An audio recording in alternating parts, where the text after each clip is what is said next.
Let's go boys. आज हम lookism chapter 554 की प्रिडिक्शन करेंगे और जानने की कोशिश करेंगे कि आखिर क्या हो सकता है नेक्स्ट चैप्टर में। एंड पूरी तरह से प्रिडिक्शन करने से पहले हम लास्ट चैप्टर के कुछ मेजर पॉइंट्स पर डिस्कशन कर लेते हैं। लाइक जेक को किसने टिप दी थी कि गीते बुसान में है, एंड आखिर क्यों गो ने डेनियल को होल्ड करके रखा और फाइट में एंटर नहीं होने दिया। तो ये सबके जवाब आपको आज की वीडियो में मिलेंगे, एंड इसीलिए वीडियो को एंड तक जरूर देखना। So let's start. वेल, सबसे पहले उस हॉट टॉपिक पर बात कर लेते हैं जिसमें हमें गो दिखा था, जो डेनियल को बोल रहा था कि उसे अभी नहीं लड़ना होगा क्योंकि कोई ऐसा नहीं चाहता। एंड ऑब्वियसली हम सब जानते हैं कि कॉन्शियस रहते हुए तो डेनियल वैसे भी नहीं हरा सकता करंटली गीते को। तो अगर वो जाता भी जिनरेन को सेव करने तो उसे रास्ते में ही आसमान की ओर सीढ़ियां दिखाई देती और बेचारा एंजल की तरह ऊपर चला।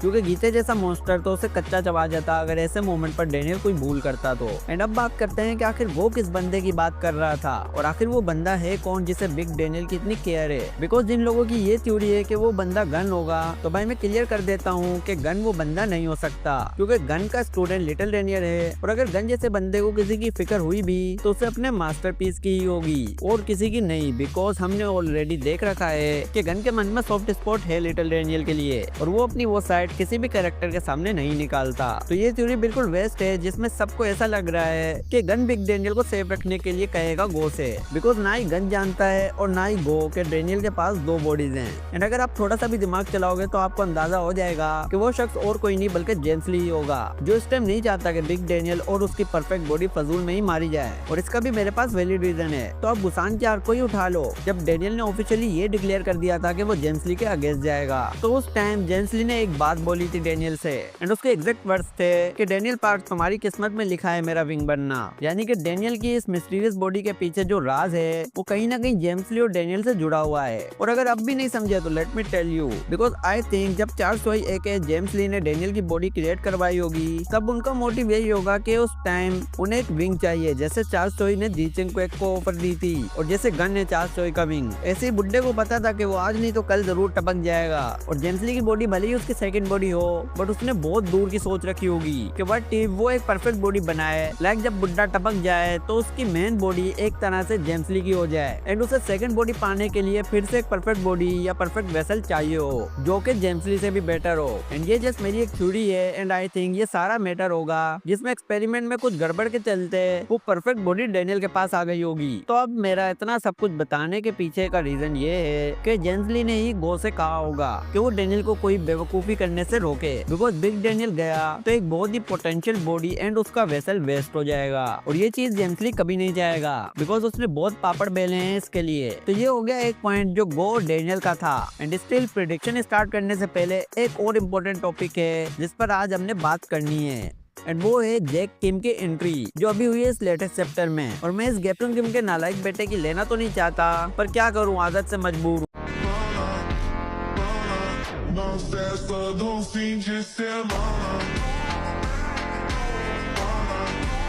तो सबसे पहले ये जान लेते हैं कि आखिर इस कटे हुए अमरूद को टिप किसने दी। And in my opinion it's none other than OG Daniel. Because हम जानते हैं कि डेनियल मेन कैरेक्टर है, भले ही उसकी वाट लगी पड़ी है लेकिन उसका माइंड बहुत शार्प है और यही चीज है जो उसे जेम्स ली का एक पोटेंशियल एनिमी बनाती है। एंड वी नो कि गीते से मार खाने के बाद डेनियल थोड़ा सा अनकॉन्शियस हो गया था एंड हमें ऐसा लगा था कि आ रहा है सबका पापा, the nightmare of second generation, जो भी किंग स्लेयर को हंट करेगा। बट अनफॉर्चुनेटली ऐसा नहीं हुआ, बिकॉज ये बहुत बड़ा बेंगर होता अगर पीटीजे से ड्रॉप कर देता तो। And we know PTJ is cooking something big, so that's why अभी उनका एनकाउंटर कुछ वक्त के लिए टाल दिया गया है पीटीजे की तरफ से। एंड उस मोमेंट में जब डेनियल अनकॉन्शियस हुआ था तो जरूर ओजी डेनियल अवेक हुआ होगा और उसने जेक को इन्फॉर्म किया होगा। एंड दैट्स व्हाई जेक हमें पहले नहीं दिखा, बिकॉज उसे जैसी टिप मिली कि गीते बुसान में है वो फौरन निकल पड़ा। एटलीस्ट उसे अपने साथ जीचेन को या फिर जेरी कॉन जैसे महान फाइटर को तो लाना ही चाहिए था, बट खैर ये अपनी तुड़वाने के लिए ही आ गया। और कोई ना बाप नहीं है तो क्या हुआ, बड़े भाई से ही पिटेगा। सीधी बात, सबकी उल्टी गिनती चालू।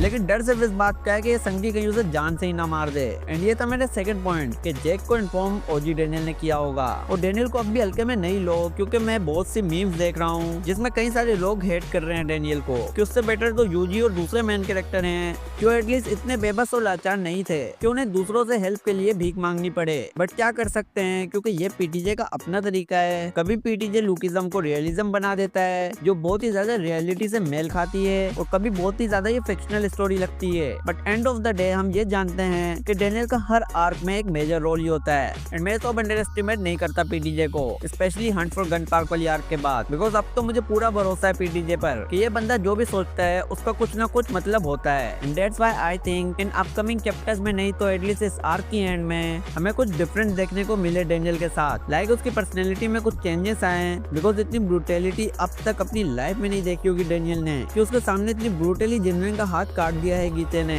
एंड अब वो जा रहा है हेड के लिए। सो आई थिंक कैरेक्टर डेवलपमेंट के लिए एक बार तो डेनियल के साथ ऐसा होना जरूरी था। एंड चलो फाइनली अब आते हैं अपनी प्रिडिक्शन पर, जहाँ मैं सबको पहले ये बता दूं कि इस चीज को लेकर मैं तो क्या अब कोई भी नहीं बोल सकता कि जिनविन बचेगा या नहीं, क्योंकि भले ही बैटलफील्ड में जैक आ चुका है लेकिन वी नो कि वो गीते से नहीं जीत सकता। तो मोस्ट प्रोबेबली वो जरूर गीते के लिए एक प्रपोजल लाया होगा, जैसा कि मीम्स में चल रहा है कि जैक गीते को ग्रैपलिंग गेम के ग्लव्स देगा जिनविन की जान बचाने के लिए। बट ऑफ कोर्स ऐसा कभी नहीं होने वाला, क्योंकि ना तो जैक ग्लव्स देगा गीते को और ना ही गीते को कोई इंटरेस्ट होगा ग्रैपलिंग गेम के ग्लव्स लेने में, बिकॉज उसे चाहिए सिर्फ अपना वेपन एंड दैट्स इट। तो इसीलिए मेरी प्रेडिक्शन के अकॉर्डिंग यहाँ हमें जैक वर्सेस गीते जरूर देखने को मिलेगा, और शायद हमें चैप्टर की एंडिंग में जैक का पावर अप देखने को मिले। और मैंने अपने सुपीरियर मलिक वाले चैनल पर करीब कुछ मंथ्स पहले एक वीडियो अपलोड की थी जहाँ मैंने कहा था कि हंट फॉर गन पार्क वाली आर्क के बाद हो सकता है कि जैक को एक पीटीजे तगड़ा पावर अप दे, बिकॉज उस टाइम हमें गीते की एंट्री दिखी थी शोल में। और मैंने ये प्रेडिक्शन तभी दे दी थी कि डेनियल फ्यूचर में ऐड तो होगा इनके मैटर में, बट ये जैक के लिए भी पर्सनल है तो वो जरूर आएगा,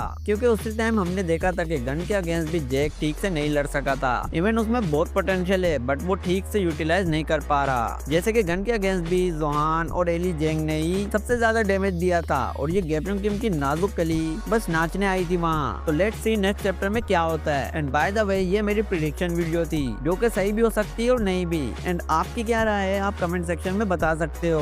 और अगर ये वीडियो पसंद आई है तो लाइक करो, चैनल को सब्सक्राइब करो। मिलते हैं नेक्स्ट वीडियो में, टिल देन गुड बाय। टूटे थे कहने दो बातें हमारी वो सारी जो कहनी थी तुमसे सभी, बहने दो आंसू ये यादों में तेरी क्यों ना सुनी किसी ने भी हमारी दास्तां।